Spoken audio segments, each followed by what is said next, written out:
하나님 말씀은 요한계시록입니다. 요한계시록 12장 1절 말씀부터 마지막 18절 말씀까지입니다. 계시록 12장 1절입니다. 하늘에 큰 표적이 나타났는데 한 여자가 해를 입었고 그 여자의 발들 아래 달이 있었으며 머리에는 12별의 면류관을 쓰고 있었다. 그 여자는 아이를 잉태하였다가 해산하게 되어 진통과 괴로움으로 울부짖었다.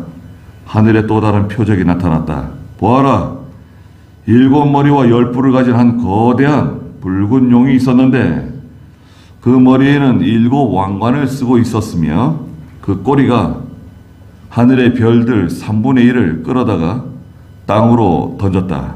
용이 해산하려는 그 여자 앞에 섰으니 이는 그 여자가 아이를 해산하면 그 아이를 삼키려는 것이었다. 여자가 아들을 낳았으니 그 사내 아이는 장차 철장으로 만국을 다스릴 자이다. 그때 그 아이는 하나님과 그분의 보호자 앞으로 들려 올라갔다.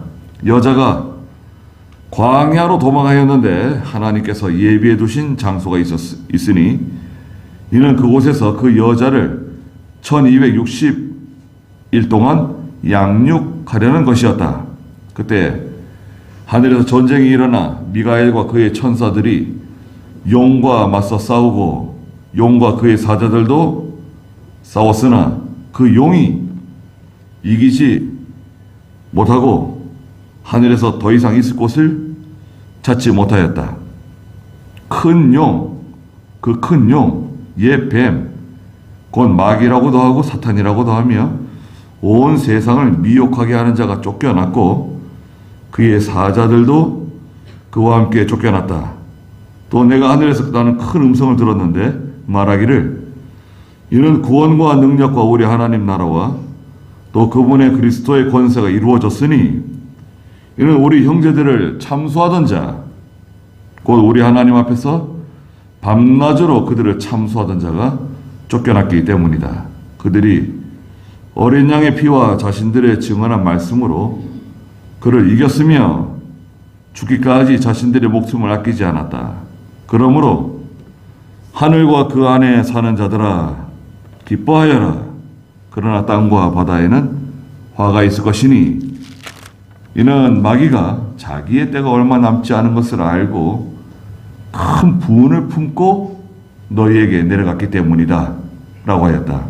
용이 자기가 땅으로 쫓겨난 것을 알고 남자를 낳은 그 여자를 박해하였다. 그때 그 여자가 큰 독수리의 2 날개를 받았으니 이는 그 여자가 광야에 있는 자기 거처로 날아가 그곳에서 뱀의 낯을 피하여 1때와 2때와 반때 동안 양육을 받으려는 것이었다. 뱀이 그 입에서 여자의 뒤로 물을 강같이 토하여 그 여자를 물로 떠내려가게 하려고 하자 땅이 여자를 도와 그 입을 벌려 용의 입에서 나온 강물을 삼켜버렸다. 용이 여자에게 분노하여 여자의 후손에 남은 자들 곧 하나님의 계명들을 지키고 예수님의 증언을 가진 자들과 싸우려고 나가서 바다 모래 위에 섰다. 그랬습니다. 네. 오늘 요한계시록 12장 1절부터 마지막 18절 말씀 보았는데요. 말씀의 제목은 여러분 조보에도 있는 것처럼 교회와 붉은 용입니다. 여기 그 1절부터 6절에 보면 여자가 나오면 여자는 교회를 상징해요. 그 다음에 3절 마지막에 보니까 거대한 붉은 용이 있는데요. 7머리와 10뿔을 가진 붉은 용이에요. 붉은색은 잔인하고 두려운 세력을 가진 거대한 용이라는 것입니다. 이 용은 마귀인데요.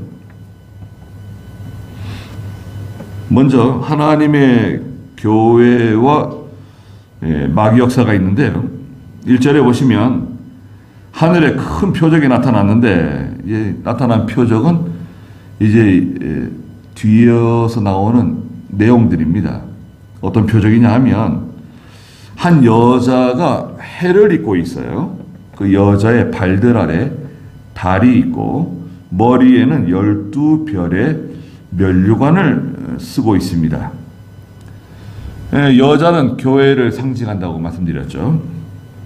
고린도후서 11장 2절에 보면 사도 바울이 내가 깨끗한 처녀를 그리스도에게 중매한다 그랬어요.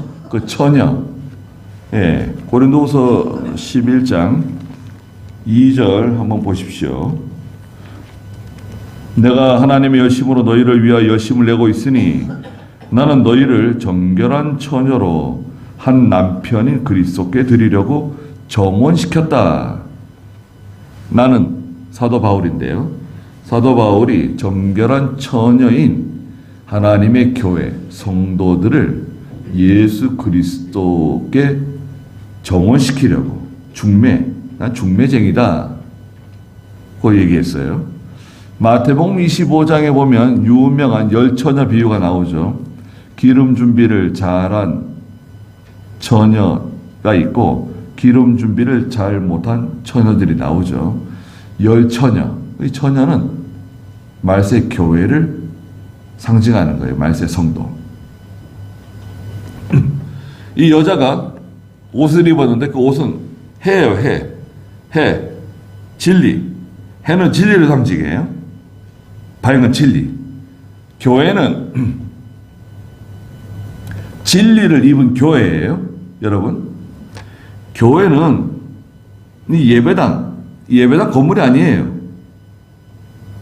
건물은 예배당이고 교회는 예수 그리스도를 믿어서 죄사함 받은 구속받은 성도들의 유기적인 그 모임을 교회라 그러는 거예요.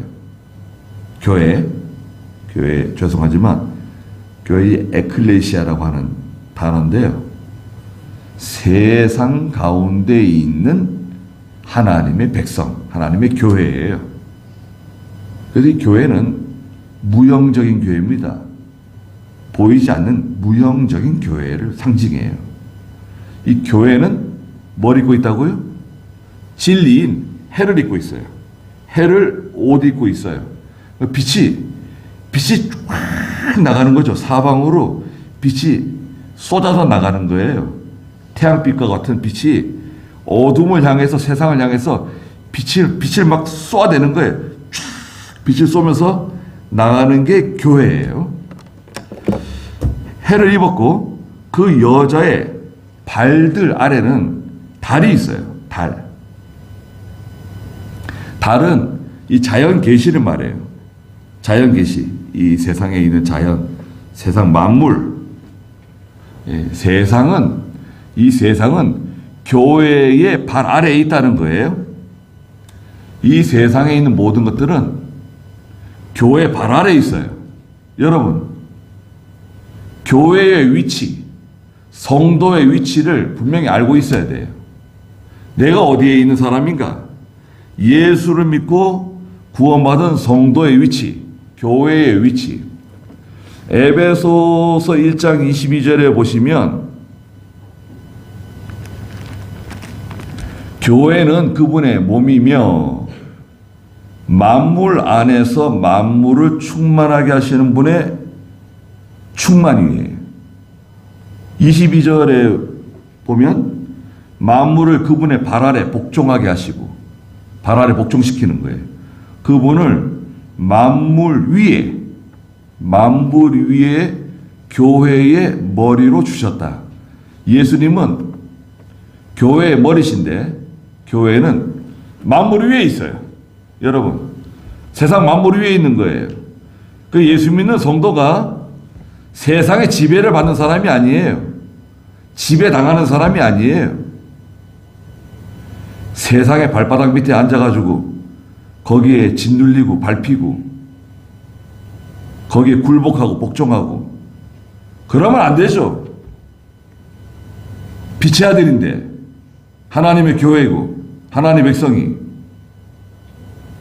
발바닥을 밟는 거예요. 세상을.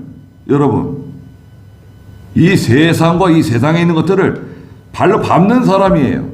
하나님의 성도, 교회는. 세상에 굴복하는 사람이 아니에요.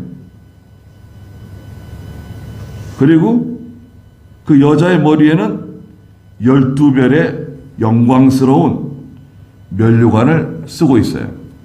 12별이라고 하는 것은 눈치채셨겠지만 12사도를 상징해요. 조금 전에 읽었던 에베소 2장 22절에 사도와 선지자들의 터 위에 세워진 하나님의 교회라 그랬어요. 교회는 구약의 선지자, 구약의 선지자들과 신약의 12사도들의 바른 진리의 기초 위에 세워진 하나님의 교회예요. 그리고 그 머리 위에는 영광스러운 면류관이 있는 거예요. 큰 영광이 있어요. 여러분, 하나님의 교회에는 큰 영광이 있습니다. 12별의 면류관을 쓰고 있다. 별과 같이 빛나는 얼마나 아름다운 이 12이라고 12라고 하는 숫자는 성경에 나오는 만수들 중에 하나예요. 7수, 10수, 12수. 하나님의 만수인데요. 영광이 충만한 면류관을 쓰고 있다. 그런데 문제가 생겼어요. 2절에 보니까 그 여자는 아이를 잉태하였다가 해산하게 되어 진통과 괴로움으로 울부짖었다 그랬습니다. 이 여자가 아이를 잉태했어요. 아이는 누구냐? 이 아이의 정체. 이 아이는 예수 그리스도예요. 하나님의 교회는 예수 그리스도를 잉태하고 있었어요. 언제 잉태했냐? 창세기 3장 15절이에요. 창세기 3장 15절이 성경에 나오는 첫 번째 복음이에요. 그래서 여러분, 구약은 복음이 아니고 구약은 율법이다. 신약이 복음이다. 구약은 율법 시대고 신약은 은혜 시대다. 그렇게 말하는데 속으시면 안 됩니다. 그건 잘못된 거예요. 왜 구약이 율법이에요? 율법과 은혜는 같이 가는 겁니다. 여러분, 동전의 양면이에요. 한쪽은 율법이고 한쪽은 복음이에요. 같은 거라고요. 같은 거. 창세기 3장 15절에 이미 복음이 기록되어 있어요. 창세기 3장 15절에 보시면 내가 너로 여자와 원수가 되게 하고, 뱀에게 지금 하시는 말씀이에요. 네 후손도 여자의 후손과 원수가 되게 할 것이니, 여자의 후손. 장차 오실 메시아 되시는 예수 그리스도세요. 여자의 후손은 내 머리를 상하게 할 것이고 마귀의 머리통을 깨부순다는 거예요. 십자가에 못 박히시면서 부활하시면서 승천하시면서 마귀의 권세를 다 짓눌러 버리세요. 밟아버리세요. 그런데 너는, 뱀은, 마귀는 그의 발꿈치를 상하게 할 것이다. 어떻게? 십자가에 못 박잖아요. 예수님의 발꿈치를 상하게 할 것이다. 십자가에 못 박혀서 죽어주실 것을 예고하고 있는 거예요. 그래서 성경에 첫 복음은 어디 있냐? 창세기 3장 15절이에요. 창세기 3장 15절에 교회가 예수 그리스도를 잉태하였는데 진통과 괴로움이 찾아왔어요. 진통과 괴로움은 교회가 세상에서 예수 그리스도로 인하여 많은 환난을 당할 것을 보여주시는 거예요. 성도가 많은 환난을 당해요. 믿음을 지키기 위해서 환난 당하고, 순종하기 위해서 환난 당하고, 또 드러난 양성적인 환난이 있고요. 여러분, 환난은 드러난 전쟁이라든지 종교 박해라든지 드러난 양성적인 핍박 환난이 있고, 음성적인, 이게 자유롭고 평화로운 것 같지만 실제는 가정에서도 믿는 성도를 핍박하고, 남편이 핍박하고, 아내가 핍박하고, 부모가 핍박하고, 형제들이 핍박하고, 직장에서도 핍박하고, 심지어는 또 예수 믿는 사람들이 또 예수 믿는 사람을 공격해요. 너 뭐 예수를 그딴 식으로 믿냐? 뭐 이상한 교회를 나간다. 이상하게 예수를 믿는다. 뭐 주의를 지킨다. 뭐 12조 생활을 한다. 뭐 신앙 양심을 쓴다. 뭐 이상하게 예수를 믿어. 나도 교인이야. 나도 집사야. 나도 장로야. 나도 목사야. 그러면서 핍박하는 거예요.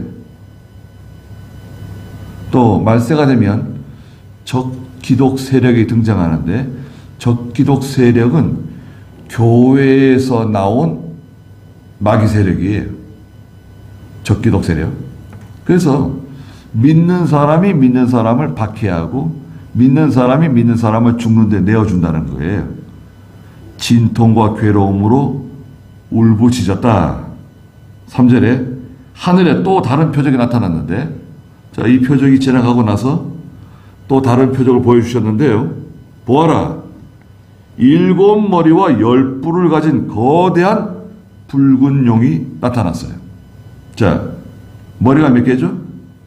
머리는 7개예요.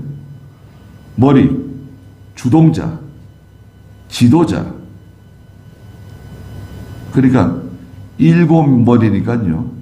머리가 여러 개 있잖아요. 그걸 과두정치래, 과두정치.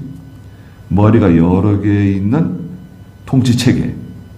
머리는 7이고, 뿔은 몇 개예요? 10개예요. 뿔은 권세, 어떤 세력을 상징하죠. 머리는 7개고, 뿔은 10개인데, 그 뿔에 면류관을 하나씩 쓰고 있어요. 그 머리에는, 7개의 면류관을 쓰고 있어요. 거대한 붉은 용이에요. 붉은 용의 정체가 뭐냐? 9절에 있습니다. 9절에 보니까 그 용은 그 큰 용, 옛 뱀이라고도 하고, 곧 마귀라고도 하고, 사탄이라고도 하며, 온 세상을 미혹해 하는 자가 쫓겨나고, 그의 사자들도 그와 함께 쫓겨났다. 마귀의 마귀. 거대한 붉은 용, 거대한 세력이에요. 예. 불다는 것은 잔인하고 흉악한 그런 힘을 가지고 있는 세력을 말해요. 역사적으로는 공산주의, 기독교를 박해하던 붉은 세력, 공산주의, 이데올로기, 또 종교 박해 있죠. 로마 시대와 같이 종교 박해 시대, 중세 시대와 같은 종교 박해 시대가 있어요. 그러면 헤아릴 수 없이 많은 성도들이 순교당하고, 화형당하고, 감옥에 갇히고, 재산 빼앗기고, 죽임당하는 겁니다. 도피당하고, 피난 다니고, 가족 간에 찢어지고. 우리 믿음의 선배들이요, 그런 극심한 환난 가운데서 믿음 지키면서 이 신앙 지켜낸 거예요. 예? 믿음을 지킬 때 반드시 환난이 온다. 이런 것을 기억하세요. 거대한 붉은 용의 세력이 믿는 성도를 그렇게 내버려 두려고 그러지 않아요. 편안하게 내버려 두지 않아요.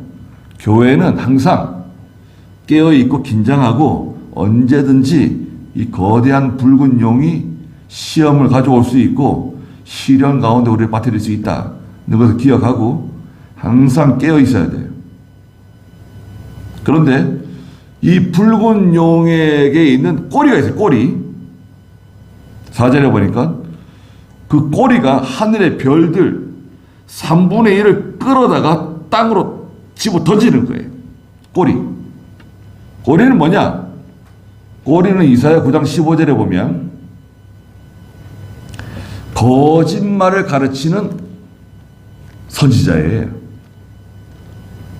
이사야 9장 15절에 보시면 그 머리는 장로와 귀족들이며 그 꼬리는 거짓말을 가르치는 선지자, 하나님의 일을 한다고 하는 하나님의 종, 거짓말을 가르치는 선지자가 나와가지고 용의 꼬리와 같이 하늘의 별들, 이 별들은 믿음 있는 하나님의 종들을 가르쳐요.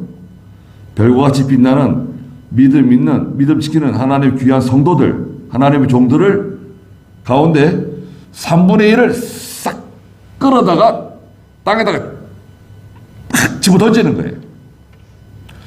3분의 1은 뭐냐? 3분의 1. 3분의 1은 여러분 거룩한 믿음 지켜나가는 거룩한 성도들이 있고요. 3분의 1이에요. 3분의 1. 그 다음에 불신자, 예수 믿지 않는 사람 3분의 1. 그 다음에 중간에 예수 믿고 예배당에 다니는데 이 중간에 있는 종류가 3분의 1이에요. 아주 선한 싸우고 믿음 시키면서 거룩한 길을 걸어 나가는 성도들 저기 3분의 1이 있고 그건 마귀가 건드리지 않아요. 이 사람들 건드리면 더 믿음이 더 좋아져요. 아니 목 내놓고 나가는 사람들이, 이 사람들은 순교하기를 바라는 사람들이에요. 그 사람은 뭐하러 건드리겠어요? 그런 교회 건드려봤자 믿음이 더 좋아지고 마귀가 감당 못해요. 그리고 아예 불신자들 종류 3분의 1. 불신자들은 자기에게 속해 있는 자기 백성들인데 그거 왜 건들겠어요? 근데 이 중간에 있는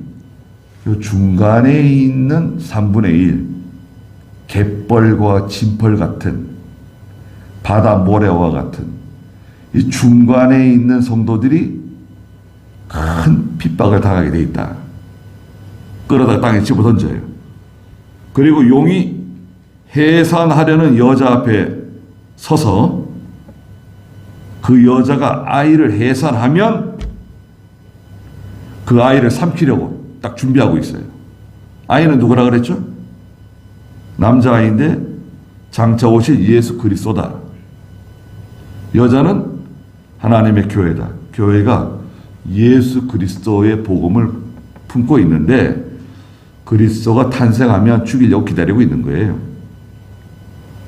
동방 박사들이 예수님께 경배하려고 예루살렘에 들어갔는데 그 예루살렘에 있는 헤롯이라든지 신하들이라든지 서기관, 제사장들, 종교 지도자들이 예수님께 경배는커녕 다 예수님 잡아 죽이려고 광분했어요. 오늘도 마찬가지입니다. 교회를 도와주는 척, 자기도 교회 다니는 척, 예수 믿는 척. 하지만 사실은 교회를 미워하고 교회는 없어져야 할 대상이다. 교회는 제거 대상이다. 교회에다가 막 세금을 막 때리고 교회 성도들이 모이지 못하게 하고 교회가 무슨 잘못한 게 드러나면 그냥 세상에다가 막 크게 광고하고 교회 봐라, 교회가 이런 곳이다 그러고 자기들이 잘못하는 것은 뭐 아무렇지도 않다는 듯. 예수 믿는 성도들이 세상을 잘 분별해야 됩니다. 그런데 여자가 아들 낳았습니까? 5절에 보니까 자, 여자가 아들을 낳았어요. 예수님 탄생하셨어요. 그 사내 아이는 장차 철장으로 만국을 다스릴 자이다. 그때 그 아이는 하나님과 그분의 보좌 앞으로 들려 올라갔다 그랬습니다. 예. 예수님은 철장을 가지고 만국을 다스리는 주님이세요. 2장 27절에서도 그리스도는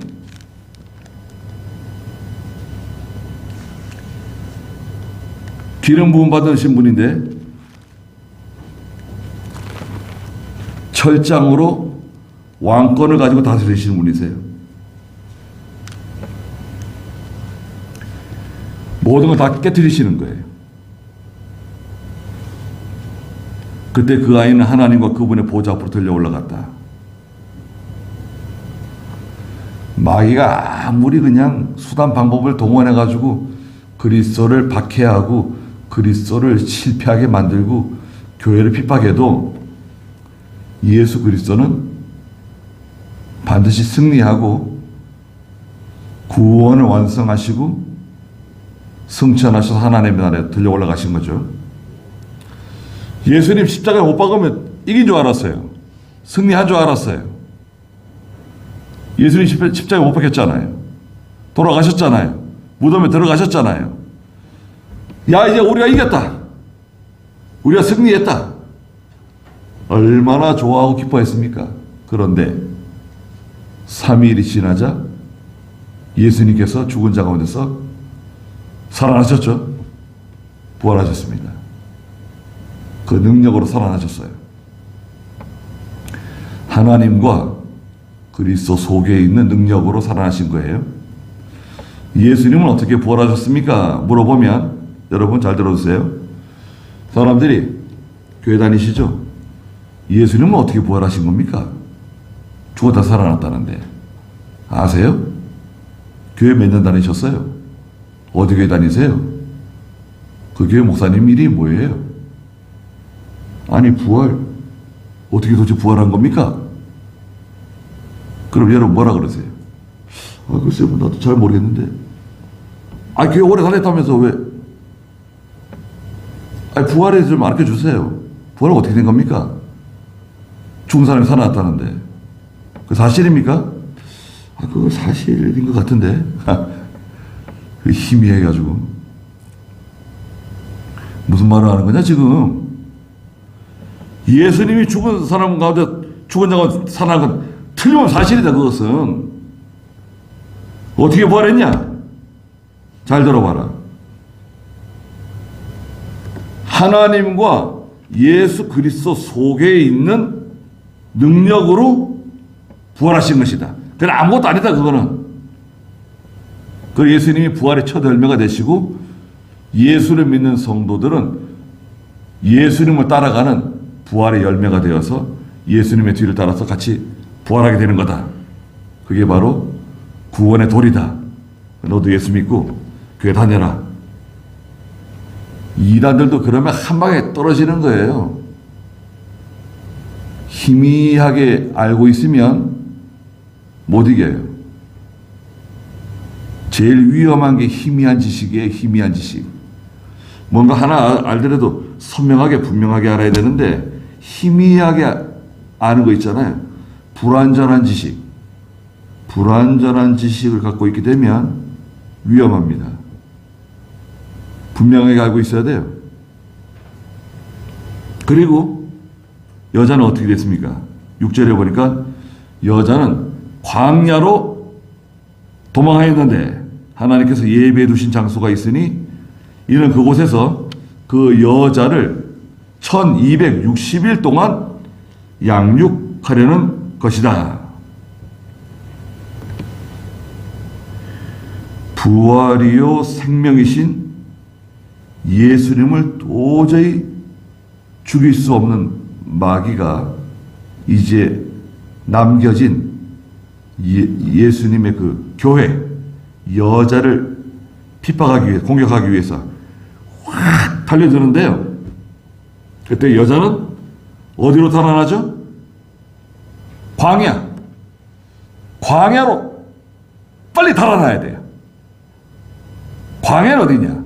광야는 성도가 하나님의 교회가 피난할 수 있는 유일한 장소예요. 광야로 달아나는 거예요. 14절에서는 이 광야를 자기 거처라고 말씀하셨어요. 교회가 양육받는 곳, 하나님의 은혜 가운데 진리의 말씀으로 양육받는 장소가 바로 이 광야입니다. 광야는 어떤 곳일까요? 여러분, 우리나라는 이 광야가 없어서 그 이미지가 뚜렷하게 떠오르지 않는데요. 광야는 사막하고 비슷한 곳이에요. 사막은 뜨거운 곳이라고 하면 광야는 험한 곳이에요. 낮에는 뜨겁고 밤에는 아주 추워요. 그리고 짐승들이 많습니다. 광야에는. 광야는 한적한 곳이에요. 외롭고 쓸쓸한 곳입니다. 고독한 곳이에요. 여기서 성도는 하나님께 기도하는 곳입니다. 기도합니다. 하나님을 만나는 거예요. 쓸쓸하고 한적하고 고요한 곳에 가서 뭐 하겠어요? 거기서 예수 믿는 성도는 하나님께 엎드리고 하나님께 기도하며 성경을 읽으며 죄를 회개하며 사도 바울이 아라비아 3년 동안 지내면서 사역을 준비했고요. 모세는 미디안에서 40년 동안 머물면서 하나님의 사역을 준비했어요. 하나님 준비시켰어요. 예수님께서도 공생애를 시작하시기 전 40일 동안 광야에 나가셔서 금식하시면서 시간을 보내시고 기도하시고 하나님으로부터 오는 큰 힘, 은혜를 받아서 하나님의 일을 감당할 수 있었습니다. 성도는 다 자기 광야가 있어요. 자기 광야. 여러분, 자기 광야를 찾으셔야 돼요. 이 자기 광야는 첫째는 피난처죠. 은밀하게 하나님을 만날 수 있는 비밀스러운 장소예요. 물리적인 장소일 수도 있고요. 여러분, 첫째 이 물리적인 장소 또 중요합니다. 조용한 곳, 쓸쓸한 곳, 고독한 곳, 사람이 찾지 않는 장소. 산에 갈 수 있으면 좋죠. 산에 가서 시간을 보내는 거. 그 다음에 이 광야는요, 자기 마음 속에 있어요. 마음 속에. 마음 속에 자기 광야를 만들어야 돼요. 그 세계에 들어가서 하나님을 만나야 돼요. 그리스도 예수를 만나야 돼요. 그리고 세 번째는 이 광야는 일정한 시간이에요. 시간. 여러분, 일정한 시간이 들어가야 돼요. 이 광야는 시간이 들어가야 돼요. 후딱 들어갔다 나오는 게 아니에요. 광야에 들어가는데 시간이 많이 걸려요, 여러분. 광야로 가는 시간이 있습니다. 엘리야가 빵과 물을 먹고 마신 후에 하나님의 호렙산을 향해서 달려가죠. 40주 40야를. 가는 시간이 필요해요. 가는 시간. 가는 시간이 있고 거기서 머물면서 일정 시간 동안 하나님을 만나고 그리스도 예수님을 만나고 하나님의 은혜를 받고 능력을 힘입어서 그 다음에 돌아와야죠. 다시 자기 사역지로 내가 있어야 할 곳으로 내가 믿음 지키는 곳으로 돌아와서 거기서 믿음을 지켜내는 거예요. 광야에 가지 않는 성도는 힘이 없어요. 광야에 가지 않는 성도는 죄를 이기지 못해요. 광야에 가지 않는 성도는 결코 말씀을 순종 못해요. 왜 못합니까? 힘이 없잖아요, 힘. 무슨 실력이 있어야지 순종하는 거고, 실력이 있어야지 그것도 하는 거지. 실력 없는 사람이 그걸 어떻게 해요? 지금 기어다니는 어린아이인데 어른 흉내 낼 수 있어요? 아니, 저기 어디 교회 목사님이 아니 왜 금년에 산에 기도하러 안 가냐 그랬더니 아이 요즘 못 간대요. 왜 못 가냐 그랬더니 토요일날 교인들 데리고 같이 간대요. 아니 교인들 데리고 왜 교인들 데리고 가기 때문에 나는 금요일날 산에 기도 못 간다. 그렇게 하면 안 되지 않겠냐 그거. 근데 하향평준이야, 하향평준. 아니 날아갈 사람 날아가고 달려갈 사람 달려가고 걸어갈 사람 걸어가고 기어가는 사람 기어가는 거지.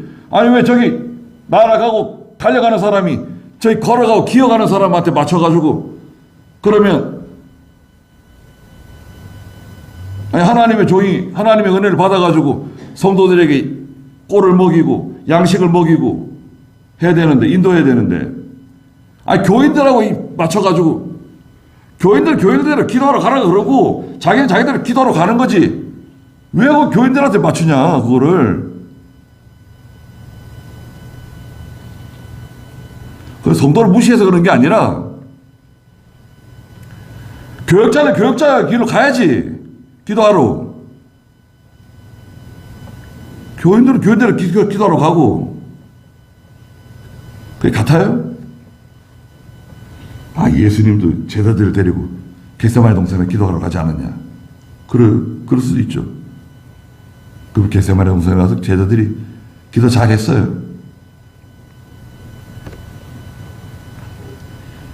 광야로 달아나야 됩니다. 달아나서 1260일 동안 하나님께 양육받는 거예요. 1260일은 30일로 나누면 42달이에요. 3년 6개월이에요. 말세 환란을 7년 대환란이라 그러는데 7년 대환란 가운데 전반기 3년 반은 하나님의 교회와 성도들이 장차 올 큰 환란과 핍박을 대비해서 양육받는 기간이에요. 자라나는 기간이에요. 그러기 위해서는 어디로 가야 된다고요? 광야로 가야 된다. 광야. 광야는 교회의 피난처이고 성도의 피난처이다. 그리고 그곳은 성도의 마음이다. 또 그곳은 시간이 들어가는 장소이다. 반드시 시간이 들어가야 돼. 시간. 잠깐 앉았다가 후딱 일어나가지고 밖으로 또 나가서 뭐 일 보고 그렇게 되는 게 아닙니다. 이병희 목사님은 털도 안 뽑고 먹는다 그래. 털도 안 뽑고 먹는다.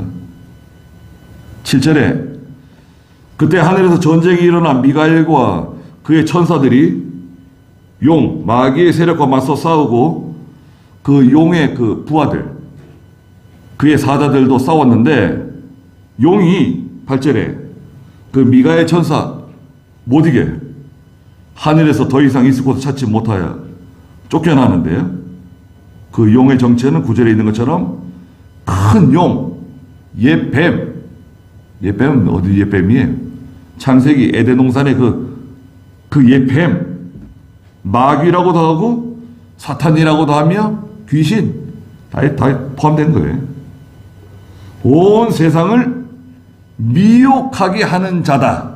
마귀는 첫째 뭐 하는 사람이 뭐 하는 거라고요? 온 세상을 미혹하게 하는 자다. 그리고 마귀는 10절 중간에 보니까 우리 하나님 앞에서 밤낮으로 그들을 참소하던 자가 쫓겨났다. 참소. 없는 것을 있는 것처럼 거짓말하는 마귀는 참소하는 자예요. 뭐 하는 자라고요? 참소. 예수 믿는 성도가 마귀짓 하면 안 됩니다. 마귀는 처음부터 거짓말한 자라고 요한복음 8장 44절에 거짓의 아비, 살인자. 거짓말하면 마귀 종 되는 거예요. 마귀 사람 되는 거예요. 또 미혹하고 참소하고 쫓겨났다. 10절에 또 내가 하늘에서 난 큰 음성을 들었는데 말하기를 이제 구원과 능력과 우리 하나님의 나라 또 그분의 그리스도의 권세가 이루어졌다. 이는 우리 형제들을 참소하던 자, 우리 하나님 앞에서 밤낮으로 그들을 참소하던 자가 쫓겨났다. 마귀는 쫓겨나요? 아니 마귀가 어떻게 하나님 앞에 갈 수 있습니까?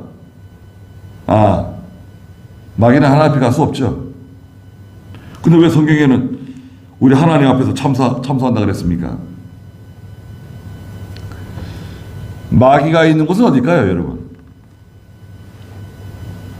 하나님의 보좌가 있는데 마귀가 있는 곳은 어딜까요? 예수님이 오른쪽에 앉아 계시고 천사들이 앞에서 찬송 부르고 24 보좌 앞에서 천사들이 찬송 부르잖아요. 그런데 마귀는 어디냐? 욥기서에도 보면 마귀가 와가지고 하나님의 앞에서 뭐 말하잖아요. 욥을 참소하잖아요. 마귀는 어둠이에요. 어둠. 흑암이에요. 어떻게 빛 가운데로 옵니까? 하나님 빛이신데. 그런 마귀가 오는 곳은 어딘가? 마귀가 올 수 있는 곳은 빛과 어둠의 쫙 경계에 있는 거예요. 경계. 여러분 빛이 쫙 가는데요, 저기 끝에 빛과 어둠의 경계까지 오는 거예요. 마귀는 그 이상 들어오지 못해요. 빛이 그냥 쏘고 있는데 어둠이 어떻게 들어옵니까? 여러분 캄캄한 곳에 갔는데 후레시프를 탁 켜면 어떻게 되죠? 갑자기 빛이 쫙 나가잖아요. 어둠은 물러가고. 마귀가 올 수 있는 곳은 빛과 어둠의 저 경계에 있어요. 우리가 빛의 자녀 아닙니까? 여러분, 저와 여러분 하나님의 자녀, 빛의 자녀들이잖아요. 아니 빛의 자녀들이 왜 저 어둠에까지 가가지고 저 마귀들에게 굴복하고 마귀들에게 이용당하고 마귀들에게 종살이하고 세상에 종살이하고, 그게 뭐예요? 자기의 위치, 자기 신분. 내가 하나님의 아들이고 빛의 자녀인데 자꾸 이 어둠에 가가지고 굴복하고 어둠에 가서 종노릇하고 우울하고 침울하고 낙심하고 좌절하고 슬퍼하고 비통해하고. 아니 빛의 자녀라니까. 빛의 자녀. 빛이라고. 빛. 마귀는 다 쫓겨나요. 11절에 보니까 이 마귀가 어린 양의 피와 자신들이 증언한 말씀으로 그를 이겼으며, 그들은 성도들입니다. 광야에 달아났던 성도들이 어린 양의 피, 자신들이 증언한 하나님의 말씀, 죽기까지 자기들의 목숨을 아끼지 않음으로 마귀를 이겨요. 마귀를 이기는 세 가지 방법은 뭐냐? 첫째가 뭐죠? 예수 그리스도의 피. 두 번째는 하나님의 말씀. 세 번째는 죽기까지 자기 생명을 아끼지 않는 거예요. 죽기까지 충성하는 거예요. 맡은 자에게 구할 것은 충성입니다. 여러분. 맡은 자에게 구할 것은 충성. 하나님 내게 맡겼잖아요. 그 일을. 충성해야죠. 하는 둥 마는 둥. 그렇게 하면요. 뺏겨요. 하나님이 맡겨주신 일 뺏깁니다. 뺏겨도 좋다. 뭐 그렇게 하면 될 수 있죠. 아무것도 없는 거예요. 하나님이 맡겨주신 일 잘 감당하세요. 저는 제게 맡기신 일이 있고 여러분에게 맡기신 일이 있어요. 하나님께서. 내게 맡기신 일. 맡은 자에게 구할 것은 뭐라고요? 충성하는 겁니다. 죽기까지 충성하세요. 불평하고 원망하고 이런 게 어디 있어요? 목숨 내걸고 죽기까지 충성하는 건데. 그러므로 12절에 하늘과 그 안에 사는 자들아 기뻐하여라. 그러나 땅과 바다에는 화가 있을 것이니, 이 땅과 바다는 세상을 말해요. 세상 나라. 이는 마귀가 자기 때가 이제 얼마 남지 않은 것을 알고 큰 분을 품고 너희에게 내려갔기 때문이다. 계속 실패하니까요. 이기지 못하니까, 쫓겨나니까 큰 분을 품고 이제 하나님의 교회와 성도들을 향해서 달려드는 거예요. 죽을 힘을 다해서 이제 복음운동, 진리운동과 싸우는 거예요. 13절에 용이 자기가 땅으로 쫓겨난 것을 알고 그 남자를 낳은 여자를 박해하기 시작해요. 여자는 신약시대 교회를 가리킨다. 교회. 말세 교회입니다. 이제 교회를 막 박해하고 종교 박해하고 전쟁 가운데 박해하고 거대한 붉은 용의 세력이 막 교회를 막 잡아먹으려 달려드는 거예요. 그때 14절 그 여자가 큰 독수리 두 날개를 받았으니 이는 그 여자가 광야에 있는 자기 거처로 날아가 그곳에서 저 뱀의 낯을 피하여 한 때와 두 때와 반 때 동안 양육을 받으려는 것이었다. 그랬습니다. 이 세상 가운데 큰 핍박, 환난, 성도에게 오는 이 시험을 피해서 하나님께서 주시는 큰 은혜예요. 하나님께서 주시는 능력의 도우심이에요. 이사야 40장 31절에서는 독수리 같은 힘을 주신다는 거예요. 여러분 독수리 잘 아시죠? 독수리가요. 이 하늘을 갈 맹금류의 왕이잖아요. 독수리가 얼마나 높이 올라갑니까, 여러분? 독수리가 9km인가 올라가요, 9km. 여러분 보통 이 에베레스트 산이 몇 미터입니까? 에베레스트 8,800이잖아요. 근데 독수리는 그 위에 9km. 기러기 뭐 이런 두루미 이런 것들이 한 12km인가. 올라갈수록 이 공기가 희박하잖아요. 산소가 없잖아요. 그 웬만한 새들 못 올라가요. 헬리콥터도요. 5,000m인가 밖에 못 올라가요. 산소가 없기 때문에. 헬리콥터 같은 거는 올라가다 시동 꺼져요. 산소가 없기 때문에. 독수리 높은 데 올라가가지고 시력이 뭐 얼마나 좋습니까? 눈은 조그만한데 시력이 좋아가지고 저 땅에 있는 쥐를 보고 내려오는 거 아닙니까? 쥐. 저 위에서 뭐 들쥐, 토끼 이런 거 보고 저 위에서 그냥 쫙 내려오는 거 아니에요? 독수리의 날개는 하나님이 주시는 신령한 은혜예요. 하나님의 세계로 들어갈 수 있는 도구예요. 도구. 독수리 날개가 필요해요. 성도에게, 교회에. 하나님께서 커다란 독수리 두 날개를 그 여자에게 딱 붙여주시는 거예요. 그러니까 여자는 그 독수리 두 날개를 가지고 광야 자기 거처로 날아가는 겁니다. 가서 뱀의 낯을 피해서 한때, 두때, 반때. 한때, 두때, 반때니까 세때 반이잖아요. 세때 반, 3일 반, 1260일, 42달, 다 같은 말이에요. 7년 대환란 기간 중에 전반기 3년 동안 장차 올 환란을 예비하고 준비하고 그 환란을 잘 통과할 수 있도록 자기 거처에 가서 하나님을 만나고 하나님과 교통하고 하나님께 은혜를 받고 능력을 힘입어서 마귀를 이겨야죠. 세상을 이겨야죠. 그런데 뱀은 또 가만히 있습니까? 15절에 뱀이 그 입에서 여자의 뒤로 가서 물을 강같이 토하여 그 여자를 물로 떠내려가게 해요. 물은 뭔가요? 물은 이 세상에 있는 세상 문화, 이 세상에 속해 있는 물질, 이 세상의 것들이에요. 이 물은.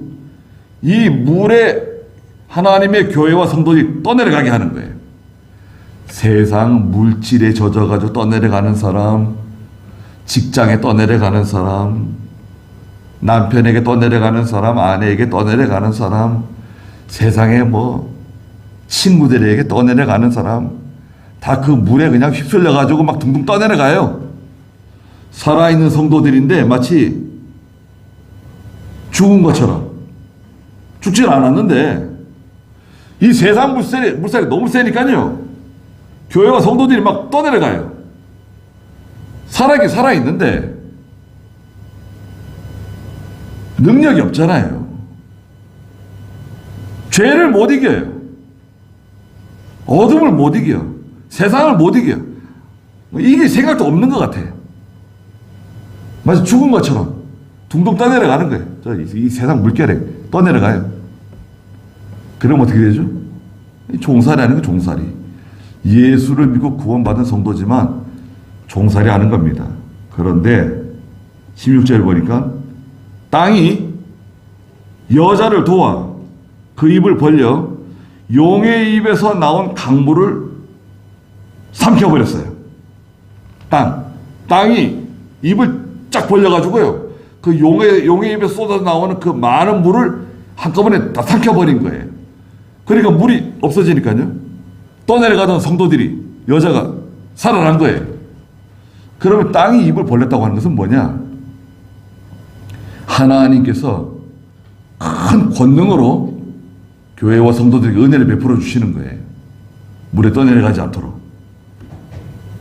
하나님께서 독수리 두 날개라고 하는 도구를 주시고 또 하나님께서 은혜를 베풀어 주셔가지고 섭리적인 은혜인데요. 그런 큰 시험, 큰 환난 가운데서 마치 땅이 입을 벌린 것처럼 그 물을 다 제거해 주세요. 하나님 제거해 주세요. 그러니까 잘 견디세요. 잘 견디고 자기 거처, 자기 광야로 가서 하나님과 늘 교통하고 늘 기도하고 영적인 생활을 하고 하나님의 말씀을 사모하고 예수 그리스도의 피를 바라보고 죽기까지 충성하고 나가면 하나님의 구원을 잘 이루어 나갈 수 있습니다. 그 일을 감당하는 거예요, 우리가. 그러니까 이건 마귀가 이것도 안 되고 저것도 안 되고 다 계속 실패하는 거예요. 그러니까 17절에 용이 여자에게 분노해가지고 그 여자의 후손에 남은 자들, 성도들이죠. 말세 교회들이죠. 하나님의 계명들을 지키고 예수님의 증언을 가진 자들과 싸우려고 나가서 바다 모래 위에 섰어요. 바다 모래 위. 에스겔 47장에 보면 개펄과 진펄인데요. 마귀가 있는 곳이에요. 바다도 아니고 땅도 아닌 곳에 서서 중간에 있는 이 중간에 있는 3분의 1 쓸어가는 겁니다. 중간에 계시면 안 돼요. 어정쩡한 위치에 있다가는 붉은 용의 꼬리에 붙잡혀가지고 거기에 다 집어 던지는 거예요. 냅다 집어 던지는 거예요, 용이. 그래서 말세 교회인데요. 말세 교회. 거대한 붉은 용의 세력이 말세 교회를 박해하는, 물을 강같이 토해서 하나님의 교회와 성도들이 그 물에 다 떠내려가게 하는 그런 시대를 만났어요. 떠내려가는 사람들이 많이 있는데 떠내려가지 마시고 자기 거처, 자기 광야를 찾아서 하나님 주시는 힘으로 다 이겨내시길 바랍니다. 기도하겠습니다. 우리 주 예수 그리스도의 크신 은혜와 하나님 아버지의 무한하신 사랑하심과 성령의 감화하시고 감동하시는 은혜의 역사가 사랑하는 모든 성도들과 믿음의 가정들과 믿음의 자녀들에게 항상 계시기를 축원하옵나이다. 아멘.